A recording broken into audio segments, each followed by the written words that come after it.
Today, the old town of Tenterden is busy with thousands of tourists.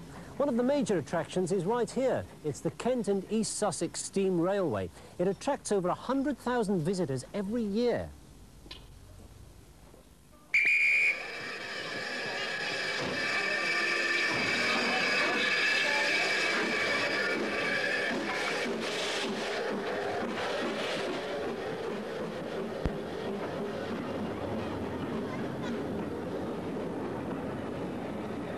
It gives visitors an opportunity to travel through picturesque countryside far from the main roads and to experience travel as it used to be.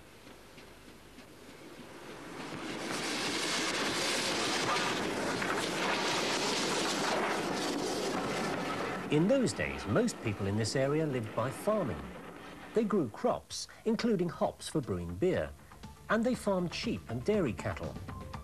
If they'd had a train service, it would have been very useful for sending their produce to London and the big towns. But the quirks of railway history had left Tenterden marooned some miles distant from the nearest station. Back when steam railways were just starting, the London to Brighton Railway provided a way out of London to the south. The South Eastern Railway Company decided to build their new main line to serve Ashford and the Channel ports from a junction on the Brighton line. They chose the cheapest route, keeping to the lowlands and avoiding both the hills of the Weald and the North Downs, which meant they passed 8 miles north of Tenterden. The South Eastern Railway Company prospered, and it built several branch lines to serve towns like Maidstone, Canterbury and Margate, and along the North Kent coast to Strood and the Medway towns. They built 2 lines to the seaside town of Hastings, one running from Tunbridge and the other from Ashford through Rye. Unfortunately, this left Tenterden isolated amid a triangle of main lines.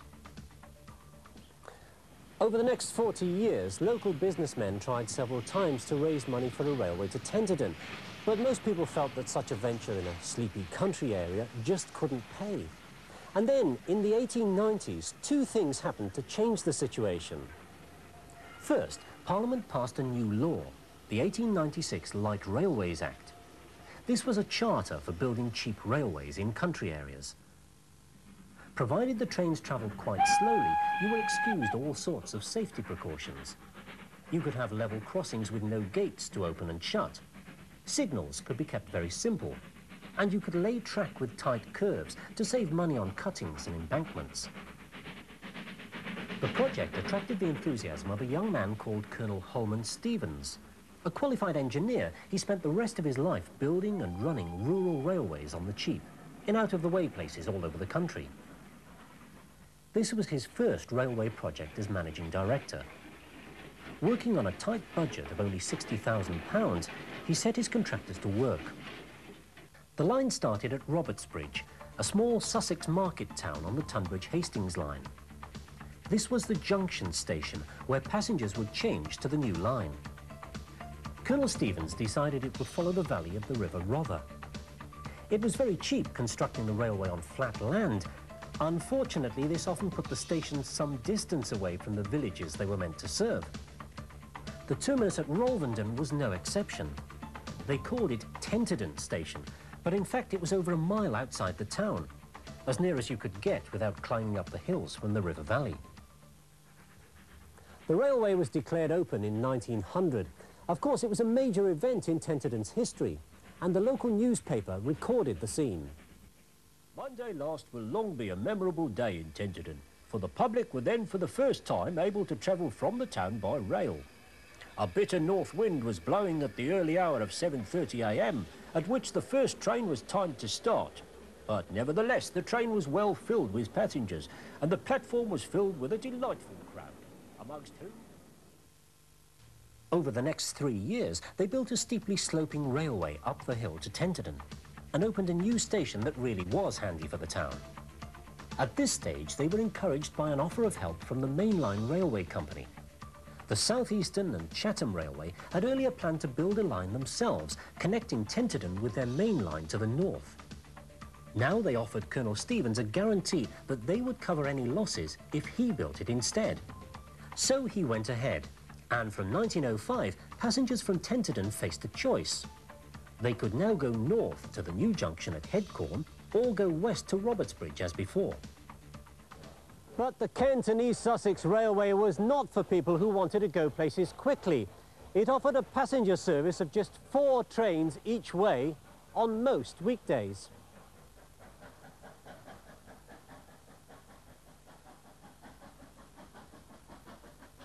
It usually took at least 40 minutes to get to Tenterden from Headcorn, and even longer from Robertsbridge.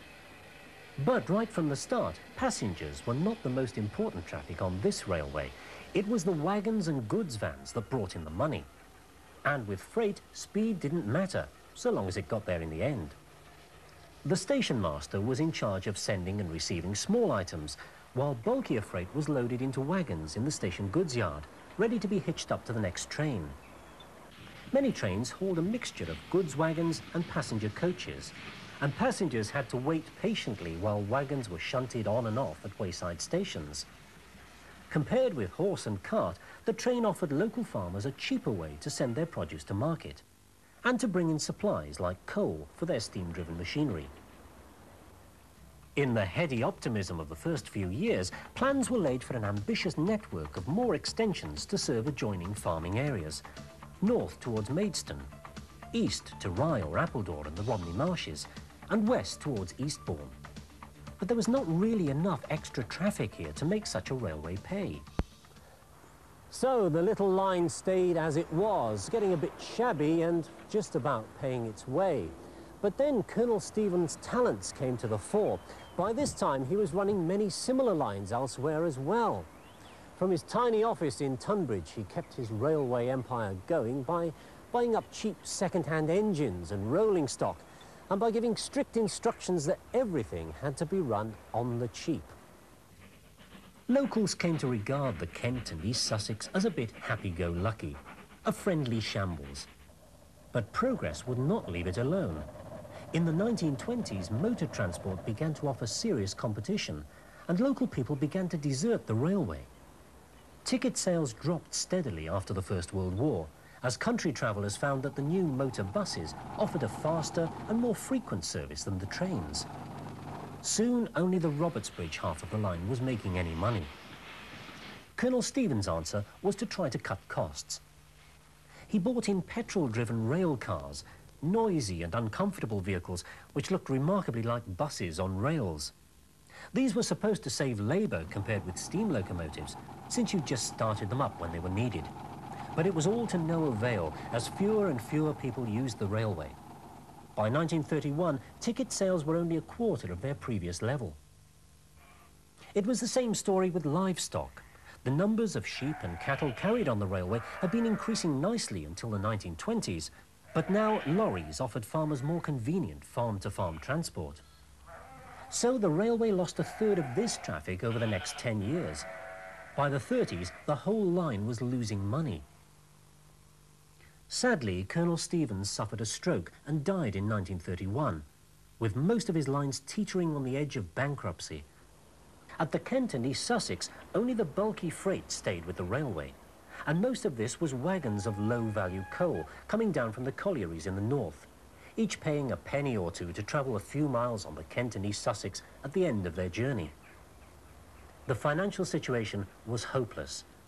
They made every possible economy, even selling old rolling stock for scrap to raise a few pounds. Then came the Second World War, and the line found new uses in the wartime emergency. After the war, the line was nationalised and became part of British Railways. The new management discovered that much of the track and equipment needed replacing to bring it up to a reasonable standard. But the improvements failed to encourage more local people to use the railway. By 1954, trains were running almost empty, and British Railways decided to scrap passenger services and to close the line altogether from Headcorn to Tenterden. Only the Tenterden-Robertsbridge section remained open, just for freight traffic, until in 1961, this too was closed. For the next 13 years, the line lay derelict and overgrown. But a small group of dedicated enthusiasts were determined to reopen the line, and in 1974, the steep uphill section between Tenterden and Rolvenden once again carried trains. Over the years, more and more track was reopened.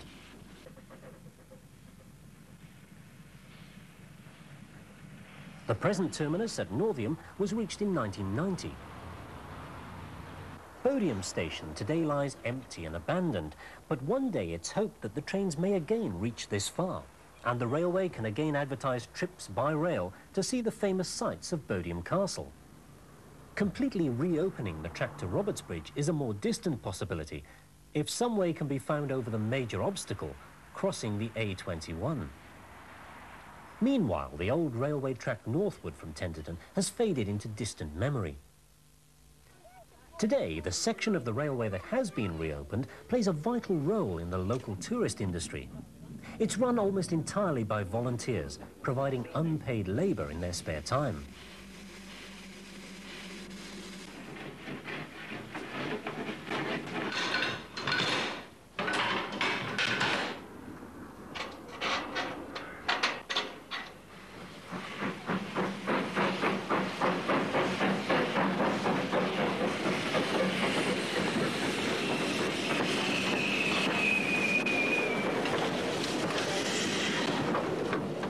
So, when you enjoy the experience of a ride on today's railway, spare a thought for the way it used to be 60 or 70 years ago. A run-down farmer's line, struggling to survive.